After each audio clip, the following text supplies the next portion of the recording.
Meus irmãos, graça e paz a todos, estamos aqui para mais uma super dica de leitura. E se você gosta de estudar sobre o messianismo, como surgiu essa ideia de Messias, do rei Messias, e por aí vai, né? Porque Jesus é tido como Messias, os desdobramentos que o messianismo teve a partir do Antigo Testamento, essa obra, que é totalmente acadêmica, vai te dar as bases, as bases. Isso aqui é uma série da Paulinas, né? São 29 volumes a série, né? 29 volumes. Normalmente as editoras católicas, como a Paulus, a Vozes, Loyola, Paulinas e outras editoras, trabalham com séries, né? Tem série aí de 10 livros, de 15 livros, de 20 livros, de 30 livros. Essa série são 29 livros. Eu vou mostrar aqui para vocês. E quem organizou essa série aqui, ó, tá? Essa obra, né? Dessa série que a editora Paulinas trouxe para nós, foi John Day. Ele que é o organizador. Rei e Messias em Israel e no Antigo Oriente Próximo. Rei e Messias em Israel e no Antigo Oriente Próximo. Quando você ouve ou lê essa expressão Antigo Oriente Próximo, vai falar ali da Mesopotâmia, onde começou o mundo, vai falar ali das religiões cananeias, ugaríticas, babilônica e por aí vai. Então eles chamam de Antigo Oriente Próximo. Esse livro é maravilhoso. Eu vou mostrar para vocês. Quem é John Day? Deixa eu virar aqui para vocês. Ó. Aqui, ó. John Day é docente de estudos bíblicos na Universidade de Oxford e professor adjunto e preceptor do Lady Margaret Hall em Oxford. E esse livro aqui foi uma série de palestras, né? E estudos sobre esse assunto, Rei e Messias em Israel e no Antigo Oriente Próximo. Então, essa série deu de palestras. Depois dessa série, ele pegou, organizou e trouxe para nós em livro, tá? Ele fez um livro que a editora Paulinas comprou os direitos, né? E trouxe aí para nós, traduziu essa maravilhosa obra. Vamos lá, tá? Antes de mostrar para vocês o sumário, deixa eu mostrar para vocês aqui, ó, sobre o que a obra vai tratar. Quais os assuntos que essa obra vai tratar. Aqui ele começa dizendo assim, ó: a obra divide-se em 3 partes. Na primeira, os autores falam sobre a importância da realeza para a cultura egípcia e mesopotâmica.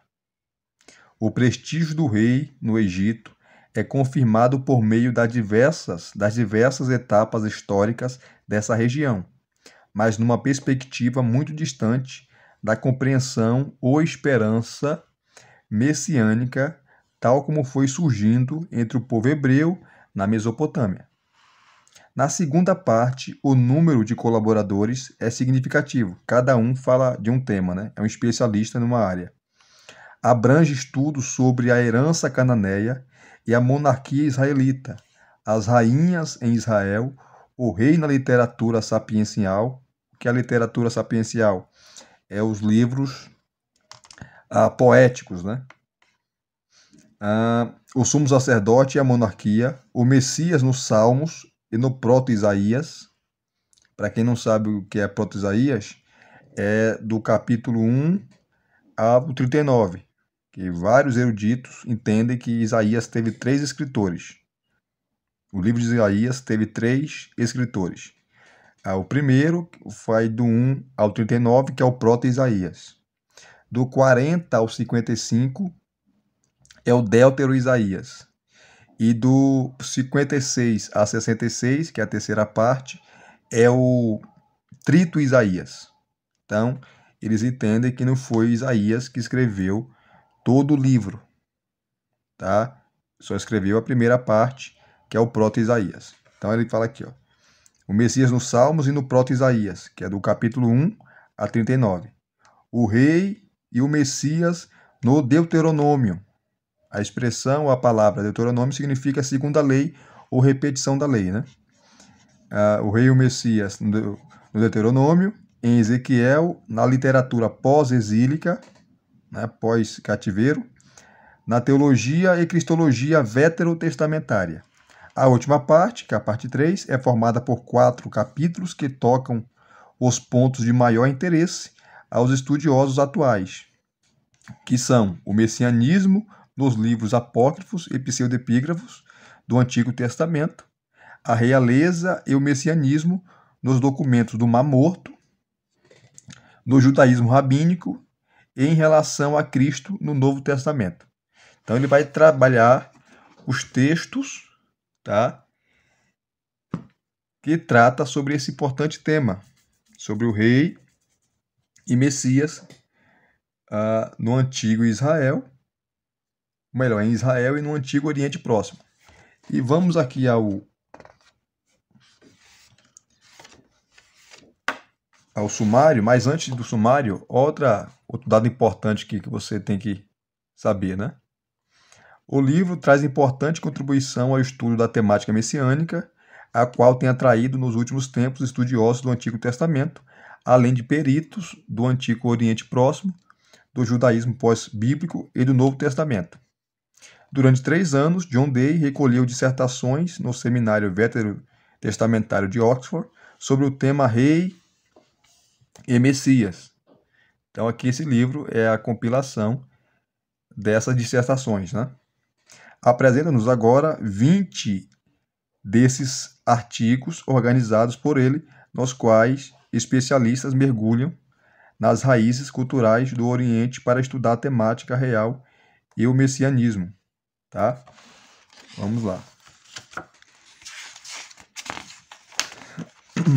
Aqui você tem a série completa, tá? Esse livro faz parte de uma série de 29 livros, tá? Aqui, ó, não dá para mostrar toda a série, né? Mas aqui, ó, começa com a Bíblia à Luz da História, Guia de Exegese Histórico-Crítica, de Odette Mainville, a Comunidade Judaica Cristã de Mateus, de Anthony Saldarini. O Anthony Saldarini foi ele que escreveu, eu fiz aqui o review, né? Saduceus, Fariseus, Escribas e Saduceus na Sociedade Palestinense. Eu fiz aqui o review dessa obra maravilhosa, uma obra também acadêmica, tá? Aí continua aqui, ó, também a Esperança da Glória, reflexões sobre a honra, a interpretação do Novo Testamento, a mulher israelita, papel social e modelo literário na narrativa bíblica, a Thalia Brenner, a terra não pode suportar suas palavras, a reflexão e estudo sobre Amós, e por aí vai. O ambiente, contexto e ambiente do Novo Testamento, tá? Culto e comércio imperiais no Apocalipse de João, isso aqui eu tenho e fiz o review aqui para vocês, tá? E por aí vai, ó. São 29 livros essa série da Paulinas, que é Coleção Bíblia e História. Coleção Bíblia e História. É uma série, tá?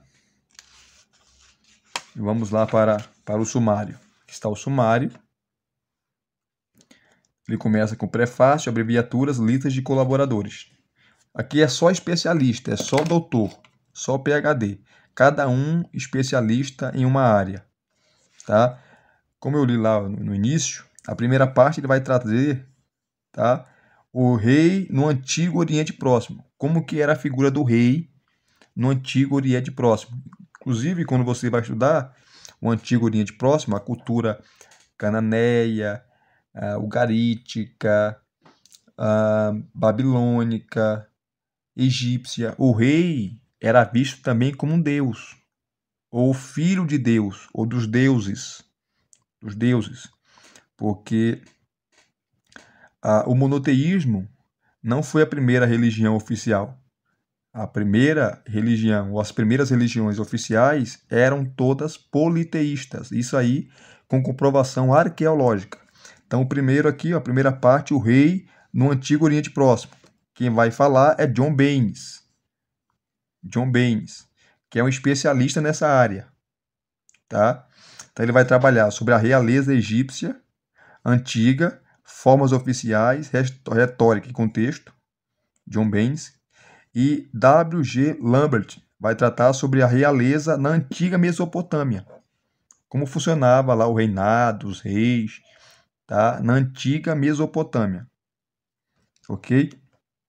A realeza na antiga Mesopotâmia. A parte 2, tá? Rei e Messias no Antigo Testamento. Aí vai pegar os textos do Antigo Testamento e vai trabalhar como o Antigo Testamento fala desses dois ofícios, rei e Messias. Inclusive a palavra Messias, vocês sabem, significa ungido.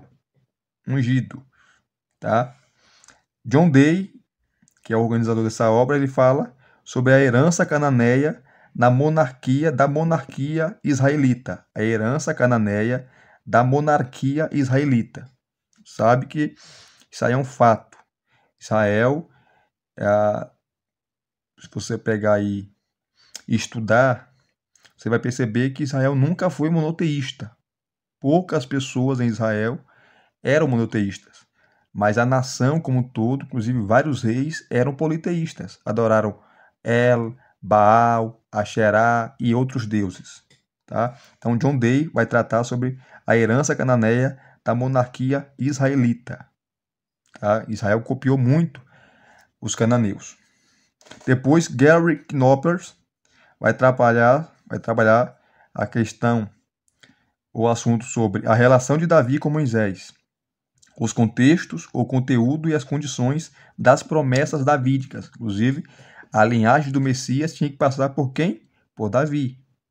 Tá? Tem aquele famoso texto de 2 Samuel capítulo 7, né? Deus promete um descendente no trono de Davi, por aí vai. Então, Gary Knoppers trabalha essa questão. Depois, Alison Salvesen. Aqui é só o doutor, tá? Só o doutor. E você sabe que o doutorado tem uma área específica. O camarada é doutorado no livro de Gênesis, é doutorado no livro de Êxodo e por aí vai. Então, eles têm o seu doutorado nessas áreas, tá? Alison Salvesen, ele vai trabalhar sobre os ornamentos da realeza no antigo hebraico. Os ornamentos da realeza no antigo hebraico, tá? No antigo idioma hebraico, que foi o hebraico que foi escrito no Antigo Testamento. E esse hebraico não existe mais, tá? O hebraico antigo. Depois a Carol Smith vai trabalhar sobre a realeza feminina em Israel. É uma pergunta, né? Realeza feminina em Israel.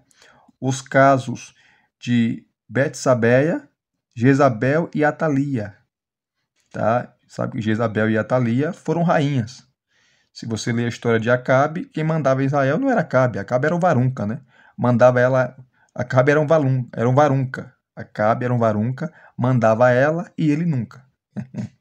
Jezabel que mandava, Acabe era um marionete na mão dela. Jezabel e Atalia, realeza feminina em Israel. Carol Smith.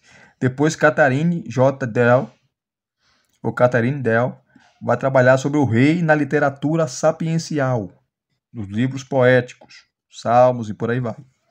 Depois a Deborah Hook vai trabalhar a realeza como sacerdócio, tá? Rei e sacerdote, né? Como sacerdócio. O relacionamento entre o sumo sacerdócio e a monarquia. O rei dependia muito do sacerdote e vice-versa. Você vê a política e a religião sempre andando juntas, né? Depois aqui, ó, eu faço questão de mostrar capítulo por capítulo, porque é maravilhoso. Você tem aqui, ó, C.S.E. Gilligan, o Messias nos Salmos, uma questão da história, da recepção e o saltério. Depois H.G.M. Williamson. É isso mesmo, Williamson. Textos messiânicos em Isaías de capítulo 1 a 39, que é o proto-Isaías, né? 1 a 39. Vai pegar os textos lá, capítulo 9, versículo 6, capítulo 7, os textos mais famosos, ele vai pegar e vai trabalhar. J.G. Manconville, Macconville.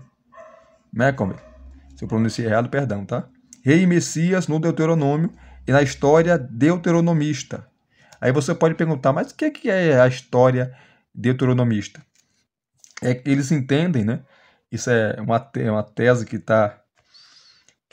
no meio acadêmico, praticamente para eles é unânime, que os livros de Gênesis, Êxodo, Números, Levítico, Deuteronômio, Josué, Juízes, foi escrito, assim como Samuel, Reis, Crônicas, foi escrito lá no período ali do 8º século, né, ali de Josias, por ali, tá? Então, esses livros são antigos, não são antigos, né, mas foram escritos lá no 8º século, ali no período de Josias, né? Então, é a chamada história deuteronomista, ok? Depois, Knut Rein, o rei abandonado por Deus, no Salmo 89, que é o Salmo messiânico, pesquisa histórica e intertextual. Depois vem Paul Joyce, Rei e Messias em Ezequiel, Rex Manson, o Rei Messias na literatura veterotestamentária pós-exílica, John Barton, o Messias na teologia do Antigo Testamento, David Heimer, a Cristologia do Antigo Testamento. Aí vem a parte 3. Tá? O Messias no judaísmo pós-bíblico e no Novo Testamento. Aí vem aqui William Huber, o messianismo nos apócrifos e pseudepígrafos do Antigo Testamento, George Brooke, realeza e messianismo dos manuscritos do Mar Morto, Philip Alexander, o rei Messias no judaísmo rabínico, Christopher Holland, Cristo no Novo Testamento. Aí você tem um índice de autores, e aqui acaba. Tá? Quantas páginas, Elias? Quantas páginas? Vamos ler? Vamos ver aqui, ó. Total são 527 páginas. 527 páginas. E aqui no final você tem um índice de autores, né? Todos doutores e especialistas nessa área sobre Messias, né? Então vamos pegar aqui uma parte para nós lermos. Deixa eu pegar aqui. Todos os capítulos são importantes. Todos os capítulos são maravilhosos. Né? Só especialista falando. Vamos pegar aqui, ó, a Carol Smith, primeiro, Realeza Feminina em Israel, os casos de Betsabeia, Jezabel e Atalia, página 149. Vamos lá? Página 149. Vou pegar aqui.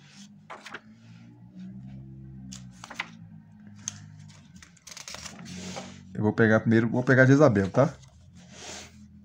Vou pegar aqui Jezabel. E começa ela fala de cada uma, mas sobre Jezabel fala a partir da página 160. Olha só. Há 2 pontos importantes a lembrar sobre Jezabel, que era sacerdotisa de Baal, tá? Sobre Jezabel. Primeiro, era ativa em Israel em uma época de considerável estabilidade. E segundo, é descrita quase exclusivamente como adversária de Elias. Elias, que servia o Deus verdadeiro, Yahvé, né? Jezabel, que servia o Deus falso, Baal, que Baal significa Senhor, amo, marido e por aí vai. Que era o Deus também da fertilidade, por aí vai, da chuva e por aí vai. Este último ponto talvez seja mais significativo que o primeiro. 1 Reis, capítulo 16, versículos 21 a 23, conta como Anri fomentou um período de estabilidade em Israel, subjugando os adversários e construindo uma capital. O filho de Anri, Acabe, aí fala que é Anri, mas você pode também falar Onri. Onri ou Anri é a mesma coisa, tá? O filho de Anri ou Onri, né? Acabe, marido de Jezabel, reinou 22 anos. Tá? 1 Reis 16, 29. Segundo o livro dos reis, os múltiplos pecados de Acabe foram aumentados por seu casamento com Jezabel, como se não lhe bastasse imitar os pecados de Jeroboão, filho de Nabate, desposou ainda Jezabel, filha de Etibaal, rei dos Sidônios. Jezabel é culpada pela conversão de Acabe ao culto de Baal e por ele construir um poste sagrado. Logo, ela colocou o culto a Baal como religião oficial, tirando Yahvé da jogada, né? Embora pareça ter sido moda os autores bíblicos responsabilizarem as esposas estrangeiras quando os maridos se convertiam ao culto de deuses estrangeiros, essa acusação específica pode bem ter sido verdade. Uma análise do relato bíblico do reinado de Acabe sugere que Jezabel não só era mais forte no relacionamento, como parecia ter mais consciência política que Acabe. Então quem governava era ela. Acabe era só uma marionete. Quem mandava era ela. Tá? E aqui você tem embaixo também, ó, várias notas de rodapé. Tá? Notas de rodapé fantástica, citando autores, obras, o hebraico, por aí vai. Várias notas de rodapé. Aqui continua. E provavelmente tenha percebido que esse movimento reforçaria a base de poder de Acabe. Sua estratégia parece ter sido bem sucedida, considerando-se a duração do reinado de Acabe e o domínio sobre o povo que aparentemente conseguiram manter. A evidente habilidade política de Jezabel talvez se deva ao fato de vir de uma casa real e ter crescido em um ambiente de poder. Eis o que diz Leah Bronner, referindo-se a Jezabel. Tudo o que sabemos a seu respeito mostra que era uma mulher nascida para governar. Brenner comenta: diferente de qualquer outra mulher ou mãe do rei do Antigo Testamento, Jezabel foi uma rainha verdadeira, auxiliar e parceira no governo de seu marido. Ela participou efetivamente nos assuntos de governo com os consentimentos de seu marido. O interessante é que, embora desaprovem Jezabel, os autores e organizadores bíblicos reconhecem sua importância e seu poder. Phillips Tribal diz a respeito de Jezabel: nenhuma mulher ou nenhum homem, aqui de colchetes, né, das escrituras hebraicas, vamos ver aqui, suporta uma pressão mais hostil que Jezabel. E é provável que esteja certa. Sua importância está registrada na introdução ao reinado de Ocosias, filho de Acabe. 1 Reis, capítulo 22, versículo 53. Tá? Que diz a respeito dele. Fez o mal aos olhos de Yahvé e imitou o comportamento de seu pai e de sua mãe e o de Jeroboão, filho de Nabate, que levara Israel a pecar. Essa adição da mãe à fórmula deuteronomista usual deve ser referência a Jezabel e também indicação de sua importância para os autores e organizadores bíblicos. Isso me traz ao segundo ponto. As descrições que o autor bíblico faz de Jezabel como diametralmente oposta ao profeta Elias. Elias aparece primeiro em 1 Reis 17, quando informa Acabe que haverá uma seca. Jezabel aparece primeiro como protagonista nos assuntos israelitas. 1 Reis 18:4, em que é dito que ela massacrou os profetas de Yahvé, matou todo mundo, era uma assassina. O que fez Abidias fugir com 100 colegas, tá? E escondê-lo em uma gruta, tá? Abidias aqui é o mesmo que Obadias, tá? Obadias, que era o mordomo de Acabe. Abidias ou Obadias conta a Elias o que Jezabel fez e desencadeando assim a luta de poder entre ambos, o que é em si uma luta de poder entre Yahvé e outros deuses, com seu episódio mais memorável no confronto do Monte Carmelo. A respeito do relato dos conflitos entre ambos, Phillips Tribal escreve que os autores bíblicos moldaram uma narrativa na qual Elias e Jezabel, aqui, entre aspas, né, entre outras personagens, surgiram como exemplos perfeitos de opostos. Ele é o epítome do bem ela o do mal. Tribal ressalta as similaridades das narrativas de Elias e Jezabel e diz: em comportamento e modo de ser, Elias e Jezabel são imagens enantiomórficas. São imagens enantiomórficas que assombram as gerações. Ao esboçar esses paralelos, Tribal formula uma importante proposição. Se Jezabel não fosse uma figura tão poderosa, não seria uma oponente à altura para um gigante como Elias. Em nenhuma outra passagem veterotestamentária há um confronto dessa magnitude entre um governante e um defensor de Yahvé. E isso suscita dúvidas quanto à importância de o adversário ser mulher. Tá? Aí vai continuando aqui, ó. Vai continuando falando, citando as passagens que cita Jezabel, né? Tá? Embora a narrativa bíblica descreva um conflito entre o javismo e a religião de outros deuses, há também sugestões de que algo mais esteja em jogo.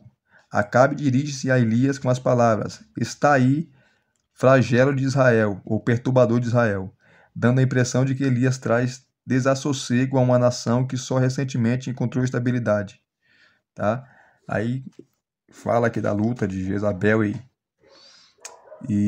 Elias. Depois que Acabe morre, ela ainda continua no poder, tá? Por algum tempo, até Jeú matá-la. Então é interessante que depois vai falar de Atalia.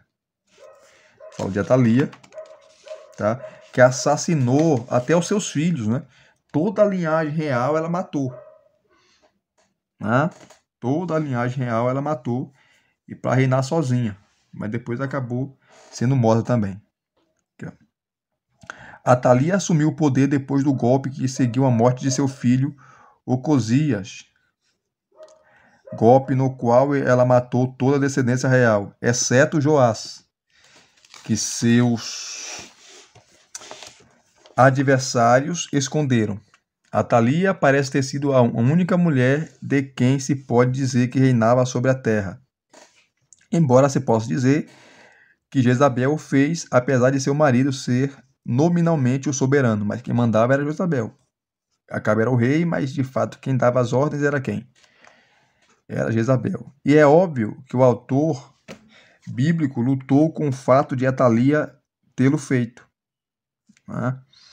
Kogan e Tadmor observam que, do ponto de vista do organizador deuteronomista de reis, não é concedida legitimidade total ao reinado de Atalia, pois não há nenhuma fórmula nem de abertura nem de encerramento para seus 6 anos de reinado. Né? Mesmo assim, insistem que a narrativa reconhece Atalia como rainha, apesar de ser altamente crítica de sua usurpação do trono. Não pertencia a ela. Aí continua aqui abordando, aqui você tem as notas de rodapé, tá? E assim vai, é maravilhoso. Depois ele faz uma comparação em contraste, tá? E a conclusão. Na verdade é uma mulher que escreve aqui, né? Ela faz um contraste, quem escreve é a Carol ou a Carol Smith. Ela faz aqui, ó. Comecei com uma pergunta. Existia em Israel e Judá o conceito de realeza feminina? A resposta a essa pergunta tem de ser que, apesar de só raramente receber o título específico de rainha, não há dúvida de que as mulheres régias exerceram o poder e autoridade em virtude de sua ligação com as cortes reais, tá? Embora, dada a natureza da sociedade em que viviam, seu poder derivasse originalmente dos homens aos quais estavam ligadas, não há dúvidas de que esse poder era real e, na verdade, exercido com muita eficiência por algumas mulheres régias. Então, a resposta é sim. Tá? A resposta é sim. Vamos voltar aqui. Vamos pegar outro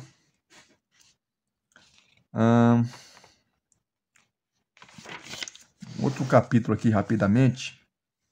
Deixa eu pegar aqui. Todos são maravilhosos, né? Todos são maravilhosos. Cadê?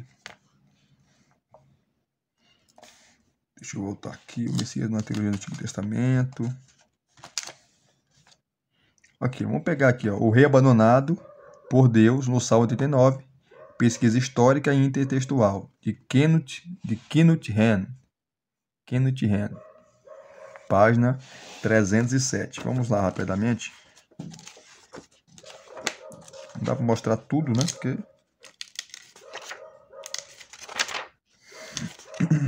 307. Ele faz uma análise aqui desse salmo, tá? Aqui, ó, o rei abandonado por Deus, no Salmo 89, pesquisa histórica e intertextual. O Salmo 89, relacionado com 2 Samuel 7, 1 a 16, que é a promessa do rei messiânico, né? Que Deus promete a Davi que nunca faltaria um rei no seu trono. Então, ele começa. O Salmo 89, relacionado com 2 Samuel 7, de 1 a 16, em quase todos os aspectos, é também a base para Isaías 55, 3 e 5 e Apocalipse 1, 5, capítulo 1, versículo 5. Duas passagens que repercutem algumas das preocupações mais importantes dos Salmos. E aqui você tem as notas de rodapé.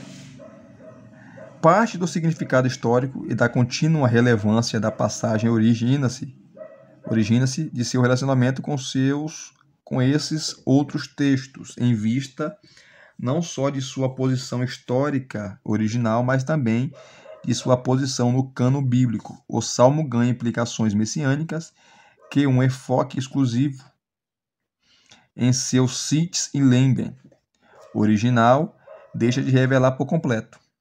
A experiência exílica nos primeiros destinatários do Salmo suscitou perguntas a respeito da relação entre a promessa divina e a realidade política que continuam de pé, como atesta o material bíblico mais tardio. Aí ele começa. Primeiro, estrutura, data e ambiente do Salmo 89. Tá? Vai falar aqui, ó. O Salmo 89 consiste em 3 partes principais. Versos de 1 a 19, versos de 20 a 38 e versos de 39 a 52. Com uma nota editorial no versículo 53, no verso 53, que opera principalmente no nível de todo o saltério, mas também influencia a recepção dos salmos do salmo. Que ele continua. Aqui, ó. Os versos de 1 a 19 formam uma composição ínica que louva a constância e a fidelidade divinas reveladas na promessa de Deus a Davi, que sua dinastia se estabeleceria para sempre. A onipotência de Yahvé é enfatizada, o poder de Deus é enfatizado. Tá? Então, esse salmo foi escrito, Davi já estava morto. Já estava morto há muitos anos já. Tá?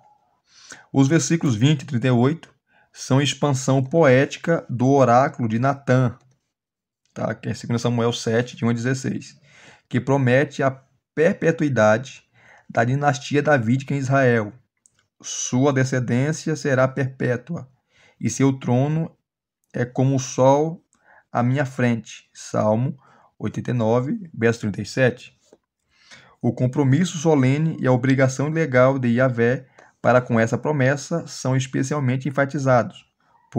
Por minha santidade eu jurei uma vez, jamais vou mentir a Davi, que está no verso 36. E os versos 39 a 52 formam a lamentação, em que se acusa Yahvé de renegar essa aliança, culminando em um apelo apaixonado em prol do restabelecimento da boa sorte do rei. Não há consenso sobre a data do Salmo 89. É impossível datá-lo com precisão, embora haja tentativas nesse sentido. Aí você vê aqui as notas de rodapé.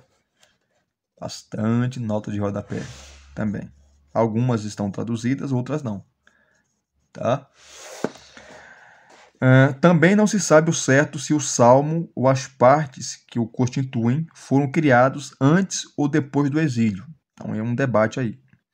Embora a repetição da íntegra do debate seja desnecessária, alguns argumentos relevantes a esta pesquisa merecem atenção.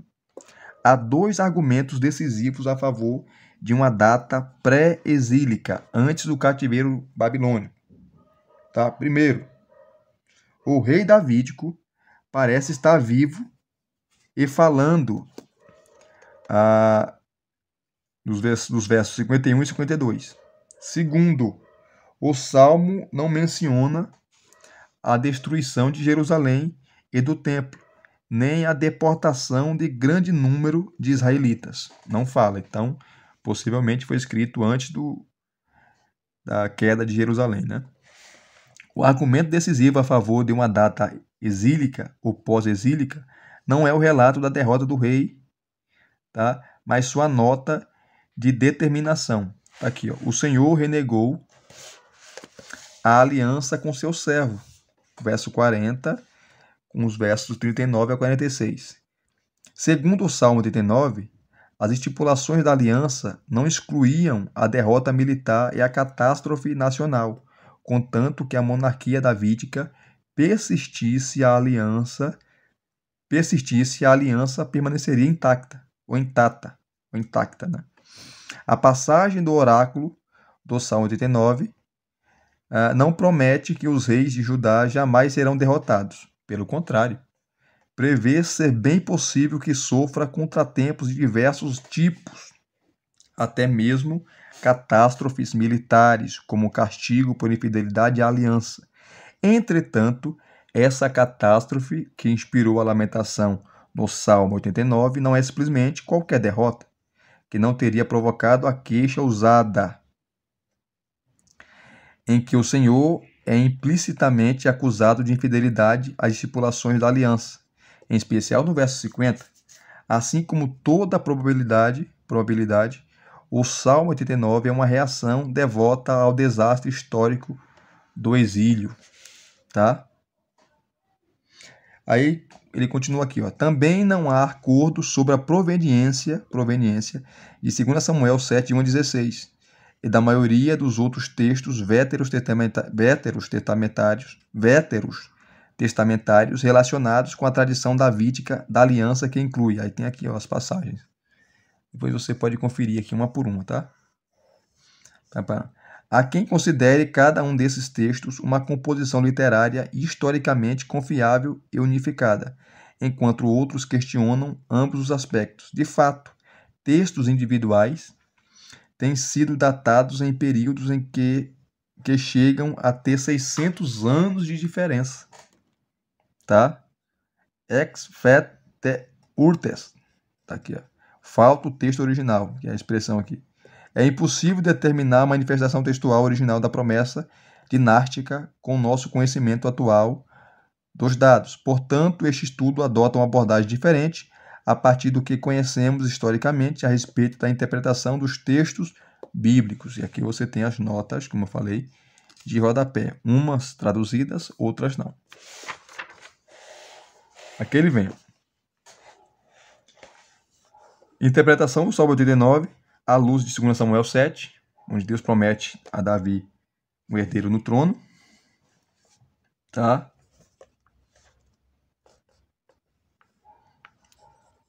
Depois ele vai falar sobre o desenvolvimento da promessa dinástica no Salmo 89. Né? Você vê com o Salmo, Deus está falando ou dando a palavra de esperança que aquilo que ele prometeu a Davi, ele iria cumprir. Lembrando que esse Salmo, Davi já estava morto. Depois vem aqui, ó, o desenvolvimento elucidado entre Salmo 39 e 2 Samuel 7. A lista a seguir mostra algumas das mudanças do Salmo quanto ao oráculo original. Descobrimos que, 2 pontos, não há descanso para o povo. Segundo, a expansão do domínio de Davi em âmbito mundial torna-se explícita.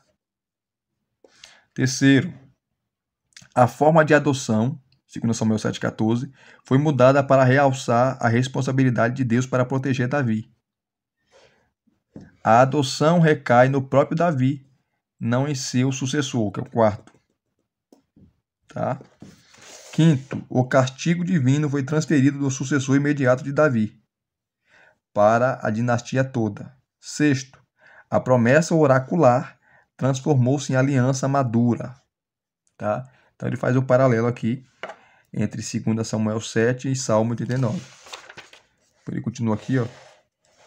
Questionamento sobre a fidelidade do salmo ao oráculo original. Deixa eu ver se eu lá dessa. Pronto, voltou. Afirmação do oráculo e apelo pela realização. Ele trabalha todo o texto, né? Depois vem aqui, ó, o desenvolvimento das implicações escatológicas do oráculo do salmo ou no salmo. A promessa dinástica é ilimitada. A conclusão do salmo exige uma resposta, tá? Interpretação de Isaías 55, versos de 1 a 5, à luz do Salmo 89. Tá? O elo esclarecido. A comparação entre Salmo 89 e Isaías do 40 a 66 revela alguns aspectos comuns que sugerem que talvez o Salmo tenha influenciado Isaías 55 de 1 a 5. Aí ele trabalha aqui, ó. Não dá para ler por causa do tempo, tá? Quando ele fala aqui o Deutero Isaías, o que é o Deutero Isaías? É os capítulos 40 a 55. Aí vem aqui, ó, o elo contestado e defendido, o elo interpretado, Isaías e Salmo 39, né? Depois vem a idealização de Davi no Salmo 89, tá? Então esse salmo se aplica ao Messias porque Davi já estava morto, tá? Aqui ele faz uma comparação. Cadê? Davi. Do Mortier mostrou que há estreita relação entre o hino de abertura e a passagem oracular, em matéria não só de vocabulário, mas também de conteúdo e tema. Demonstrou que a parte grandemente expandida do oráculo revela notáveis paralelos entre qualidades creditadas a Davi e características atribuídas ao Senhor no hino precedente. 6 delas estão relacionadas abaixo. Aqui eu vou encerrar o vídeo. Primeiro, Davi possui poder comparável ao Senhor. Está nos versos 6 e 19 e os versos 22 a 28. O braço poderoso e a mão forte do Senhor, com os quais estabeleceu e mantém seu governo universal, verso 14, são usados para fortificar Davi, de sorte que nenhum inimigo o derrote, versículos 22 a 24. Terceiro, o Senhor levanta a fronte de seu povo fiel, versículo 18, e por seu poder divino, por seu nome, e por seu divino nome exalta o vigor de Davi, verso 25. Quarto, Davi governará os rios e o mar com sua mão, verso 26. Do mesmo modo que o Senhor domina as águas do caos com seu braço poderoso, versos 10 e 11. E, na verdade, o universo com seu braço poderoso e sua mão forte, verso 14. Tá? E para uma referência, Salmo 72, 8. Quinto, justiça e direito são a base do trono do Senhor, verso 15. Enquanto sua verdade e seu amor acompanham sua presença com Davi, verso 25. Davi recebe o status de Altíssimo, verso 28. Epiteto comum para Deus, embora esse epiteto não ocorra com referência ao Senhor no Salmo 89. Ainda assim, ele é descrito como chefe da Assembleia Celeste, versos 6 a 9. Exatamente como Davi se eleva sobre os reis terrenos, tá? Aí ele continua aqui. Aqui você vê o Salmo 89 no livro de Apocalipse. O Salmo 89 no livro de Apocalipse. Muita coisa aqui. Ele trabalha Cristo como testemunha fiel. Tá? Que esse salmo é aplicado a Jesus, né? O Messias. Cristo como primogênito dentre os mortos. Cristo como príncipe dos reis da terra. Lá em Apocalipse, né? E conclusão. Tá? Depois ele começa aqui, Rei e Messias em Ezequiel, e por aí vai. É um livro maravilhoso. Só mostrei esses 2 capítulos para vocês verem que obra fantástica, maravilhosa. John Day, que é o organizador, Rei e Messias rei e Messias em Israel e no Antigo Oriente Próximo. E se vocês gostaram de mais uma super dica de leitura, deixa aqui o seu like, deixa o seu comentário, se inscreva no canal se você não é inscrito e acione o sininho para receberem todas as notificações. Graça e paz mais uma vez. Muito obrigado a todos. Até as próximas indicações.